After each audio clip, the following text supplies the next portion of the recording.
Mabuhay po si PRRD Duterte! Duterte!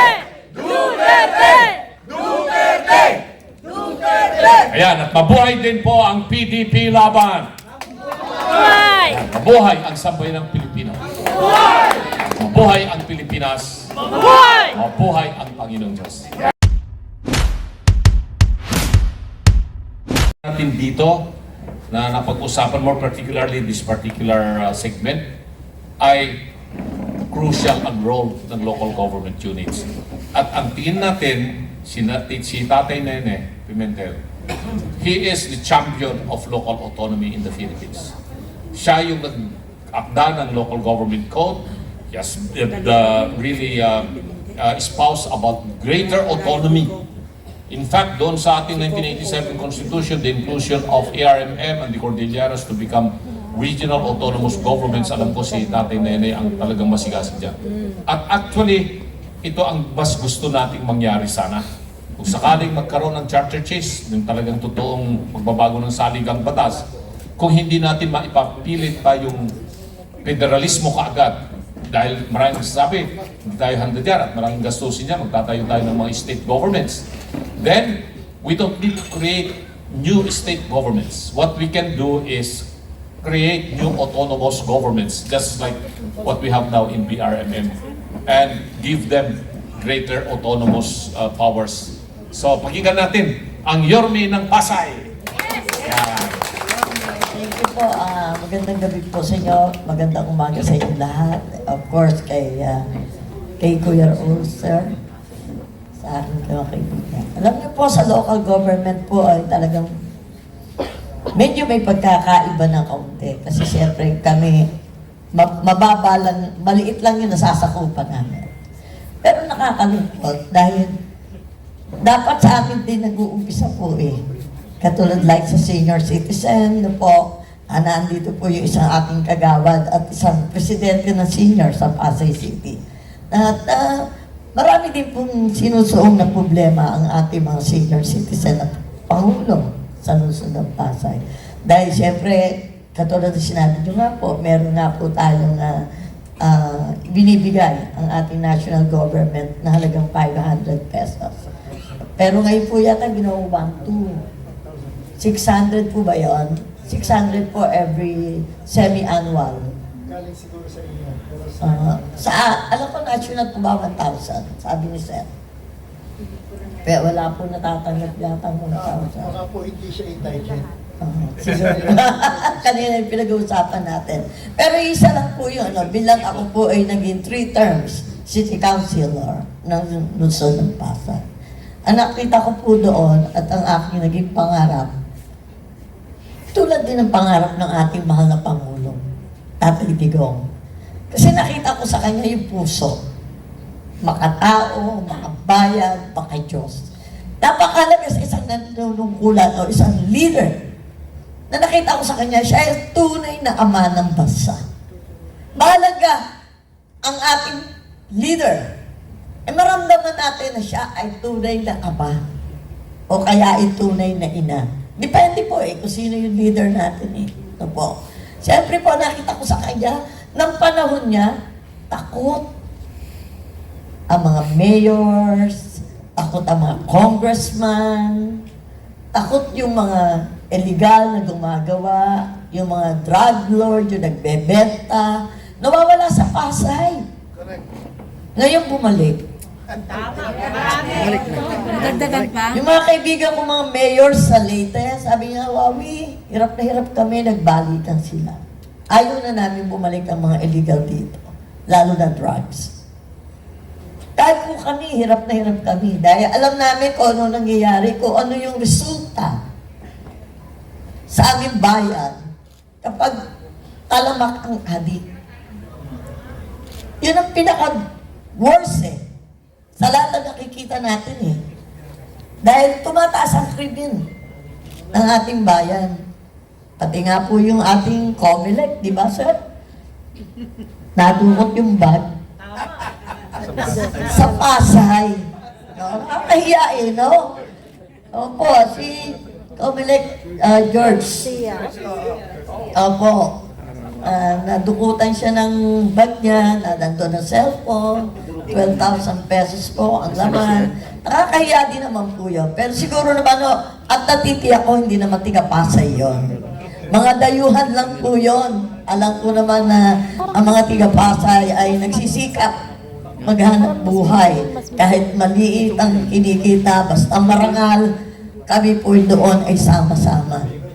Na nagtitiis kami na dugot pawis para makakita ng marangal. At ako po ay aus puso nagpapasalamat po sa ating Pangulo kay Tatay Digong. Dahil mag-meet kami ng personal po is 2022 sa Golden Bay. Kakatapos lang na eleksyon noon, sir. No, lumapit ako, nakalapit ako. At yung last po sa Cebu, no, yung year 2024. No po, hindi na ako nakapunta ng Davao. Iyan po, nakita ko yung malasakit niya. Tsaka, nagagalingan ako, alam niyo kung bakit. Magaling na joker eh. May sense of humor. Titingnan niyo parang seryoso lagi magsasalita, pero totoo, lagi siya nagpapatawa. Di ba ba? Gusto ni ating mahal na Pangulo, Tatay Digong, maramdaman na siya at tayo ay hindi iba. Hindi siya Pangulo. Siya'y ama na nagmamalasakit, nagmamahal sa inang bayan. Kaya hindi siya tumitigil eh. Kaya tuloy-tuloy ang kanyang laban dahil ang pinaglalaban niya, ang kinabukasan ng inyong mga anak at ng inyong mga apo at ang inyong kaapo-apuhan. Kaya sa akin po, bilang tapos na rin po ang term ko bilang City Council ng Pasay, ako'y handa na ipaglaban ko at sumama sa kanyang prinsipyo, paninindigan, pagmamalasakit, pagmamahal sa inang bayan. Sama kami. Kaya marami po tayong kasama. Kaya sana po, na andito ating laban, magkaisa tayo. Sama-sama tayo. Walang magmamalasakit sa sarili nating bayan. Walang magmamalasakit sa ating Pilipino kung hindi tayo rin kapwa Pilipino. Yes. Kaya mga kababayan, mga minamahal kong kababayan, ipaglaban natin ang ating kinabukasan. Magandang umaga po sa inyong lahat. Ganda, nakaka-touch yung sinabi ni Konsehal Huawei, no?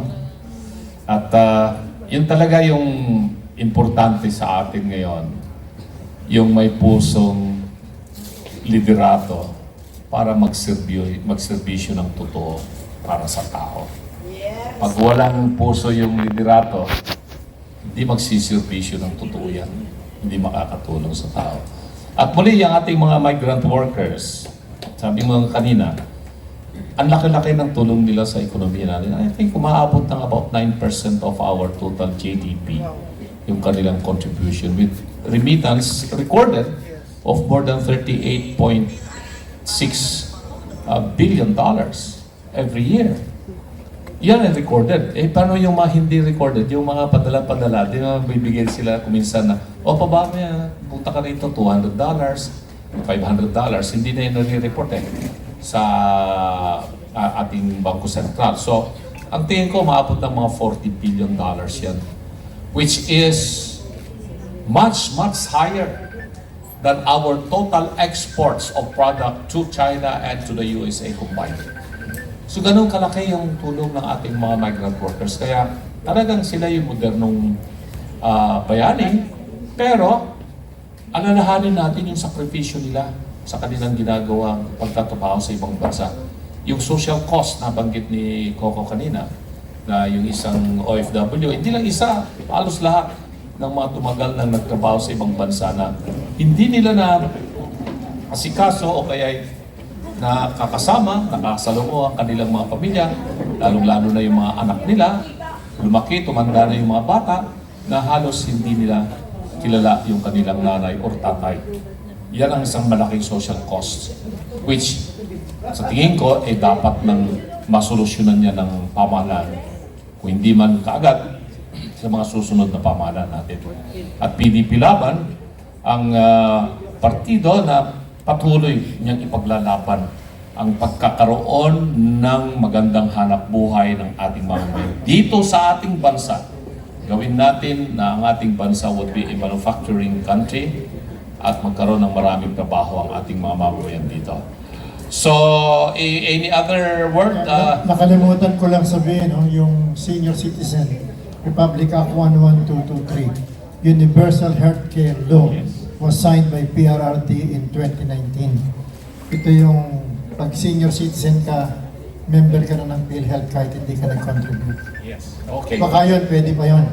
Yeah. Pwede natin isama sa Universal Healthcare yung ano. Oh, I think this is the last segment, di ba? Alas 8 na. Yeah. Sa akin naman, Secretary, maganda yung sinabi mo na for example, ang ating mga OFW, kausapin natin si PISA.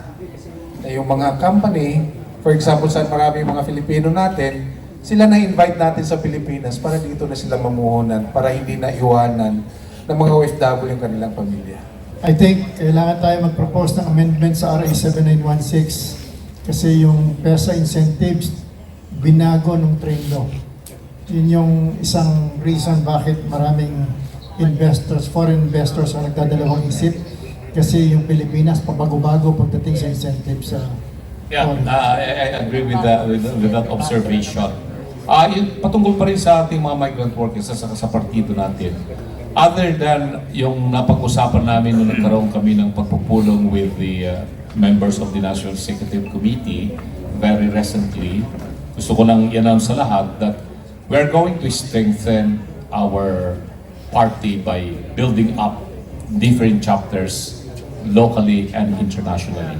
So, ako bilang Vice President for International Affairs, it's one of my function to network sa mga migrant workers association sa buong mundo and maybe explain to them kung bakit kailangan din silang maging members ng PDP Laban.